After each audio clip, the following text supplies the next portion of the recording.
الرحمن الرحيم. سبحان الله وبحمده، سبحان الله العظيم. النهاردة بإذن الله هقول لكم على أماكن هنا في الرياض بتبيع الخضار رخيص جدا، ويعني أسعاره مختلفة تماما عن السوبر ماركت.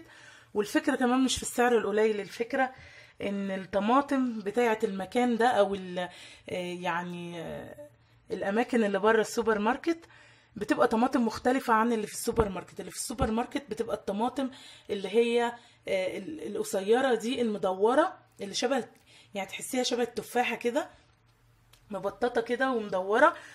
دي بتبقى طماطم مززة أو زعطة أو حامضة زي ما بيقولوا بعض حبايبنا في الدول العربية. بتخلي الطعم الخضار في الآخر النتيجة مش حلوة.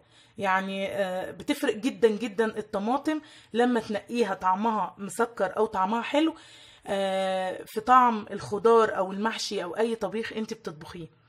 فاهتمي جدا ان انت تركزي على النقطة دي. يا اما تجيبي الطماطم اللي هي البلحة اللي بنقول عليها البلحة اللي شكل دي، بتبقى رفيعة كده وطويلة شوية. يا اما تجيبي الطماطم اللي هي بتبقى يعني زي ما يكون مخلطة او مهجنة من البلحة ومن الطماطم القصيرة، فبيبقوا واخدين احسن ما هنا واحسن ما هنا وعاملين طماطمية كويسة. دي الطماطمية دي طعمها حلو جدا، ما فيهاش اي نسبة مزازة ولا حاجة تبوظ لك الاكل. خلاص. فين بقى الاماكن اللي بتبيع الطماطم الحلوة الامورة دي؟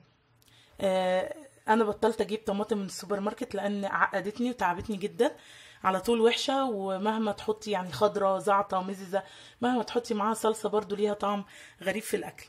فبدأت كل مثلا اسبوع او اسبوعين لما الخضار بتاعي يخلص اروح مكان اسمه المنفوحة. هو بعيد عني قوي بس مش مشكلة، لاني بجيب كمية الخضار بتاعتي اللي بتقعد معايا فترة طويلة. جبت منها يعني رحنا امبارح جبت منها الطماطم الجميلة دي، بسم الله ما شاء الله تبارك الله. يعني صعقت بصراحة لما سمعت السعر. لقيته بيقول 5 ب10، يعني الكيلو ب2 تقريبا ببلاش. فحبيت اقول لكم علشان طبعا سعرها هيشد جدا في رمضان او قبل رمضان. طبعا احنا محتاجين نعمل بعض التفريزات دلوقتي بتريحنا جدا. وبالنسبة لتفريز التسبيكات او الطماطم ما بتتأثرش ابدا بالفريزر او بالتلاجة. فان شاء الله لو هتروحي تجيبي مثلا دول 10 كيلو تروحي تجيبي ب20 ريال هينفعوكي وممكن يقضيكي طول الشهر. كمان الفول الاخضر جبناه من هناك برضو، سعره حلو جدا ممتاز. انا بس يا دوبك مفصصاه بالليل وسبته لغايه الصبح عشان اقوم، يعني كانت الجو برد وكده، فقلت الصبح ان شاء الله هقوم اعمله اجهزه للتفريز. حلو جدا ويعني طازه قوي قوي. لو لقيتي الخضار اللي قدامه مش حلو قولي له لا انا عايزه جديد، فهيفتح لك كيس جديد تاخدي منه اللي انت عايزاه. كان ال5 كيلو ال4 كيلو ب10 ريال. مش هتلاقي سعر الفول الاخضر في اي مكان تاني او الفول الحراتي زي ما بنقول في مصر بالسعر ده، ولا هتلاقي في اي مكان الطماطم بالسعر ده. المكان فين؟ المكان عند يعني مطعم سمك اسمه كنز الصياد. لو انت مش عارفة ببساطة جدا زوجك هيكتب مطعم كنز الصياد على الGPS. هو فرع واحد في المنفوحة. هتقفي عند كنز الصياد ده هتبصي تلاقي قدامه يعني كذا محل خضار، مجموعة كده من التجار فرشين بفواكه وبخضروات وبكل حاجة، من الكرنب بقى اللي هو شبه بتاع مصر المدور الجميل ده اللي مش مكرمش، للفول للطماطم للفلفل للشطة للخس قرنبيط قلقاس، كل شيء هتلاقيه عنده. كمان جبت القلقاس ده من عنده، شوفوا جميل ازاي. مش هتلاقي يعني الشكل الحلو ده في حتة تانية غير في الاماكن دي. بصراحة الخضار بتاعهم تحفة، ويعني زي ما بنقول كده بلدي، اللي هو مزروع في السعودية في الطائف او في الاماكن دي. هتلاقي حاجات طعمها حلو فعلا ومختلفة عن الحاجات اللي بتيجي من دول كتير احنا مش واخدين على طعمها، الطعم العربي اللي احنا بنحبه. انا عندي 2 كمان زي دول، فقلت اجيبهم افرزهم القلقاس طبعا بيتفرز بيبقى تحفة، وانا بفرزه بشكل تاني خالص غير اي حد ما بيفرزه، لان كمان بطبخه بشكل تاني بيغنيكي عن الغسيل والحاجات الكتير الغريبة اللي بتتعمل دي. وعلى فكرة المادة اللزجة اللي في القلقاس يا جماعة دي مفيدة جدا، ربنا خلقها لنا مش هباء ولا عبثا عشان نغسلها في ميه بتغلي وننزلها من القلقاس وناكله من غير فوائد. المادة اللزجة دي مليانة بالكالسيوم اللي هو أحسن من البيض، وده من خبير التغذية هي اللي قالت الكلام ده. فحرام والله نرمي كل فوائده في المية المغلية اللي بنغسل بيها القلقاس. عشان تنقي قلقاسة حلوة نقي القلقاسة اللي فيها البروز دي بتستوي وبتبقى طرية جدا. البروز دي معناها ان القلقاسة يعني صغيرة في السن اللي هي ممكن تخلف يعني. فالبروز دي بتخلي القلقاسة طرية وحلوة زي ما بنقول كده بكري او لسه صغنونة. كل البروز دي لما تلاقيها في القلقاسة اعرفي ان القلقاسة ان شاء الله حلوة وهتستوي منك بسرعة. كمان البصل عندهم سعره حلو. انا يعني قشرته بس كده، قشرت جزء منه عشان اغسله وابتدي بقى التفريزات بتاعتي. وهناك هتلاقي البصل اللي هو المصري الجامد اللي هو يعني ما بيبقاش فيه ميه، فبيبقى ناشف يعني بياخدش وقت على النار. ده في منه 3 ب10 وفي 4 ب10 يعني على حسب الموسم او على حسب الوقت. كمان البصل اوقات باخده من السوبر ماركت، ساعات بيبقى بريالين ساعات بيبقى بريال ب95. اعتقد ان اليومين دول البصل رخيص في السوبر ماركت، كنت شفت عليه عرض بريال 95. فالبصل لو انت شايفاه ارخص في السوبر ماركت هاتيه على طول وهاتي كمية، ما بيحصلوش اي حاجة، بجيب كمية وبحطها عندي زي الفل وما بيبص ولا اي حاجة. اهم حاجة تحطيه في باسكت مثلا مخرم زي كده يكون جيد التهوية، هيبقى زي الفل ان شاء الله معاكي. ده الجزء اللي باقي عندي من الخيار بعد ما استعملنا منه. شوفوا الخيار قد ايه جميل وشكله حلو وطازة جدا وبيقعد طازة فترة طويلة.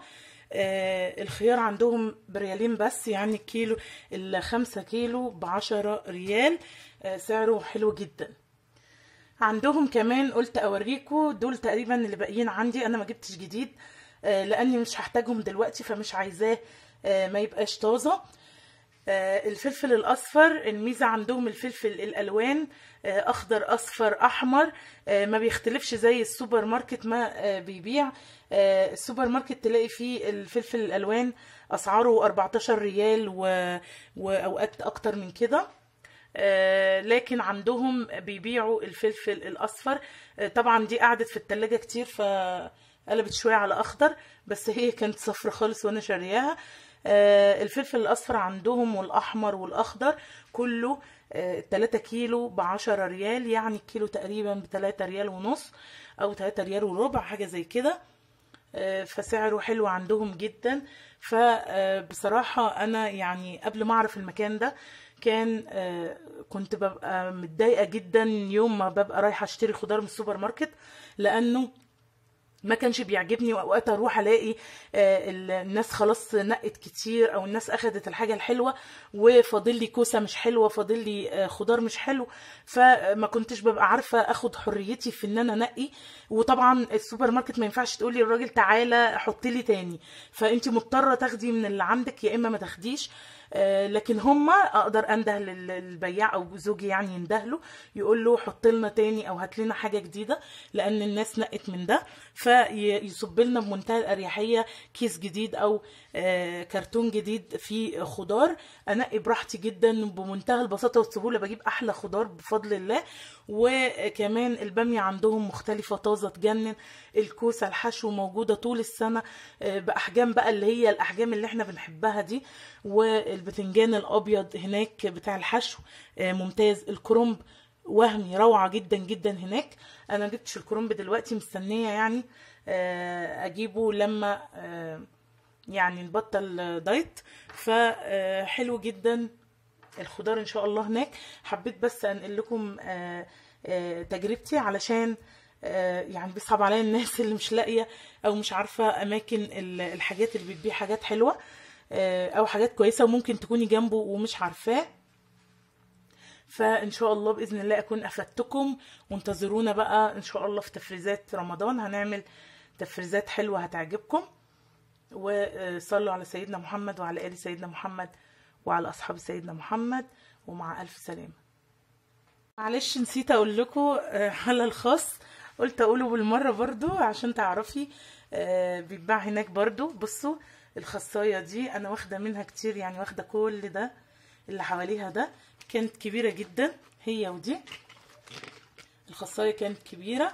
والحلو بقى هناك ان الخس مش بالكيلو زي السوبر ماركت، تاخدي خصاية زي دي كبيرة، يعني قد دي زي ما كنت جايباها كده تطلع كيلو ونص 2 كيلو. لا الخس هناك التلاتة الكبار بقولك دي متاخد منها كتير، يعني التلاتة الكبار ب5 ريال بس، يعني الخصاية بريال ونص تقريبا. فبصراحة الأسعار هناك يا جماعة حلوة جدا وبتفرق معاكي كتير. بصوا الخس وجماله. والميزة كمان ان الخس كله يعتبر ورق أبيض، يعني ممتاز جدا للسلطات وللأكل كده من غير سلطة حتى. يعني هجيب لكم البطاطس كمان. أنا معلش أول مرة أعمل النوع ده من الفيديوهات، بس أنا حبيت أفيدكم علشان يعني بدل ما تشتري من السوبر ماركت حاجات مش حلوة ومش على مزاجك، تروحي تشتريها بأسعار أرخص بكتير جدا وبجودة حلوة جدا زي دي كده، زي الطماطم اللي بيصوروها في التلفزيون بالظبط. ده جزء من البطاطس اللي أنا جبتها. حلوة جدا. وكذا حد سألني البطاطس اللي بتبقى ما بتطراش في الزيت في السعودية وبتبقى حلوة، هي البطاطس دي اللي تحسي ان هي طويلة مبططة، وكمان يعني زي ما نقول ملساء كده، و يعني لونها ابيض، لونها فاتح او لونها اصفر فاتح. في بعض البطاطس منها بيسموها بطاطس حايل، ويعني في انواع منها كده بتبقى بالطول كده، معرفش هي دي بطاطس حايل ولا لا. التانية شوية بتبقى ارفع واقصر شوية. بس البطاطس دي انا مجرباها حلوة جدا في صينية البطاطس الطبيخ التفريز، كمان في القلي بتبقى حلوة في الشيبسي. البطاطس شوية مختلفة لأني هناك دايما معظم الوقت بتبقى 3 ب10 أو بتبقى في أكياس، لكن أوقات بقى لما بلاقيها في السوبر ماركت بتبقى ساعات بريالين وساعات بريالين ونص، فبجيب منها من السوبر ماركت على طول. لكن هي لو انت يعني في الوقت اللي تلاقيها غالية قوي في السوبر ماركت بتوصل 5 و6، هتلاقيها في المكان اللي هو في المنفوحة ده هتلاقيها 3 كيلو ب10 ريال. فانت تقدري تفضلي وتشوفي يعني مصلحتك فين او حاجتك الحلوة هتجيبيها منين. تاخدي بعض الحاجات من السوبر ماركت سعرها حلو وجميلة، تاخدي بعض الحاجات من المنفوحة، وتجيبي خضار تبقي راضية عنه وقادرة ان انت تستخدميه وانت مبسوطة مش مجبرة عليه. بس خلصت. السلام عليكم، وتصلوا تاني على سيدنا محمد ومع ألف سلامة.